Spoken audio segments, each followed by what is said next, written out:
What's up, everybody? Welcome to another Manon's Minute. So today we're going to talk about taglocks in witchcraft. And right away, some of you may be asking, what in the broom closet is a taglock?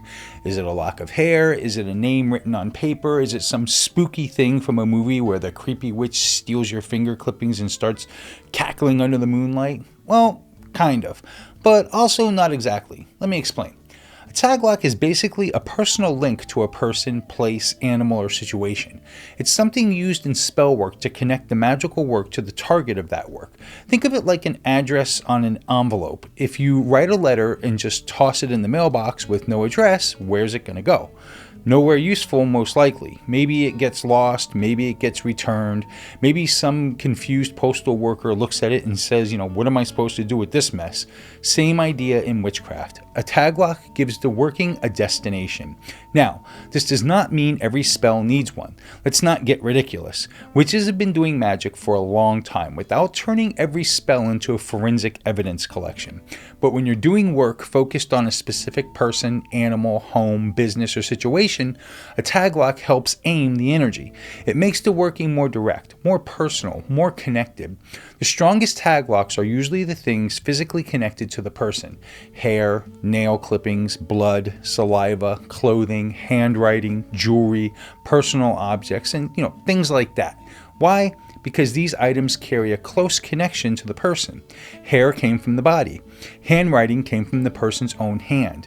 A worn shirt carries their scent, sweat, and presence. That's not just stuff. In magical thinkings, that is a doorway. So before someone jumps into the comments screaming, "Oh no, man, and this sounds too creepy," yes, it can be creepy if you're being creepy with it, but the object itself is not the problem. A hammer can build a house or smash a window. The tool is not the issue. The intent and the person using it are what matter. A taglock is just a tool. What you do with it is where the ethics come walking into the room with a cup of coffee and a raised eyebrow. There are different kinds of taglocks. A physical taglock is something that belonged to or came from the person. Hair is a classic one. Nail clippings are another. A piece of clothing, a photo, a signature, a business card, even a name written on paper can work, though some people would consider that a weaker link. But weaker does not mean useless. It just means the connection may need more focus, more energy, or more support from the rest of the spell. A photograph is one of the most common modern taglocks. We live in a world where everyone has pictures floating around. Family photos, profile pictures, screenshots, selfies, social media posts, all of it. A photo captures the image and presence of the person at a moment in time. In folk magic and witchcraft, that image can become the link. You're not worshiping the paper or the pixels, you're using the image as a roadmap. Then we have written taglocks. A person's full name written on paper is a basic one. Date of birth can be added, location can be added. Some witches will write the name multiple times, turn the paper, write their intention over it, fold it toward or away from them depending on the work, and use it inside a charm like a candle spell or jar, poppet, packet, or other thing. Again, this is not because the paper has superpowers by itself. It becomes part of the larger structure of the working. Now let's talk about poppets, because taglocks and poppets go together like incense and smoke. A poppet is a figure used to represent a person.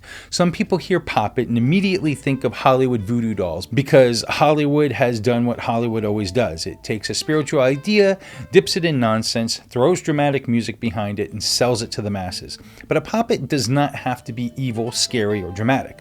A poppet can be used for healing, protection, comfort, courage, peaceful sleep, confidence, or, yes, binding and defensive work as well.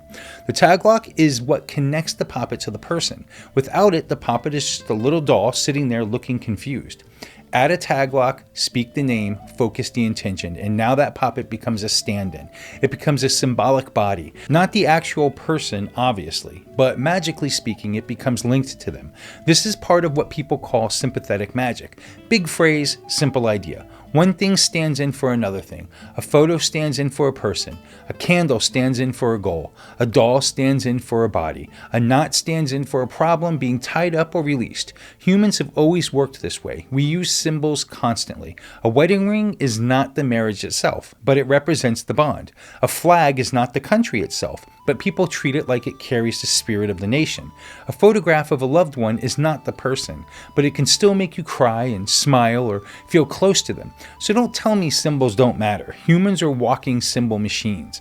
A taglock simply uses that natural human symbolic language in magic. Now, here's where I want to slow down a bit and really get into this conversation a little deeper.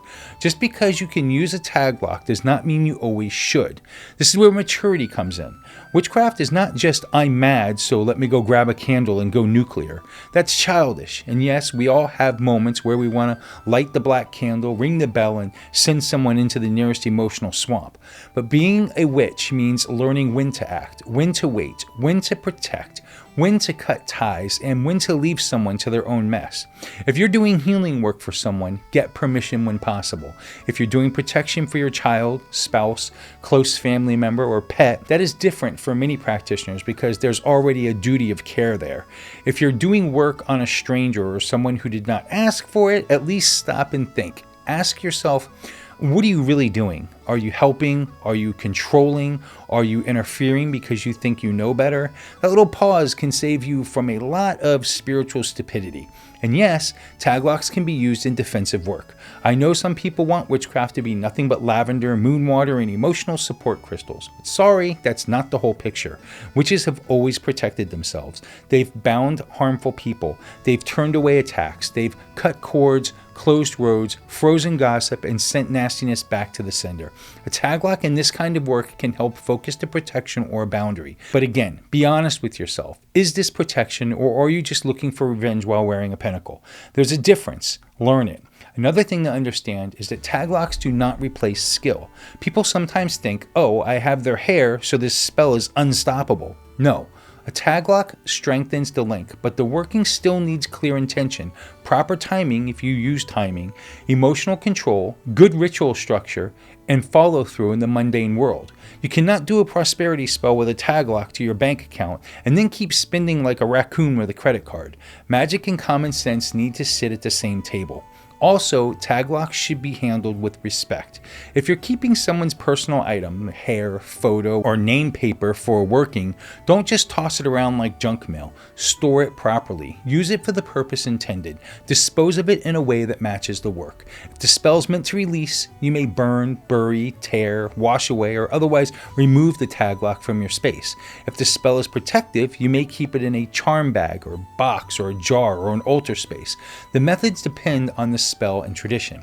And let's be clear, traditions vary. Some witches are very strict about taglocks. Some use them all the time, some barely use them at all. Some prefer names and birth dates and want physical links and photos and astrological charts or personal belongings. There's not one universal witchcraft rulebook sitting on a golden podium somewhere. Witchcraft is a living practice, and different streams handle these things differently. At the end of the day, a taglock is about connection.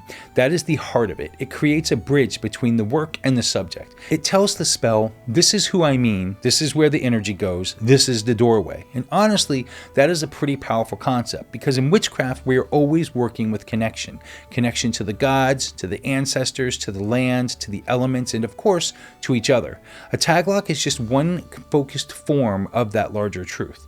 So don't overcomplicate it. A taglock is not spooky by default. It's not evil by default, and it's not required for every little spell that you do. It's a magical link, a personal anchor, a way to aim the work. Use it wisely, use it with thought, use it with a spine and a brain. And for the love of the goddess, don't go stealing people's hairbrushes like some occult weirdo unless you know exactly what you're doing and why you're doing it. Witchcraft may be powerful, but that does not mean we need to be weird little gremlins about it.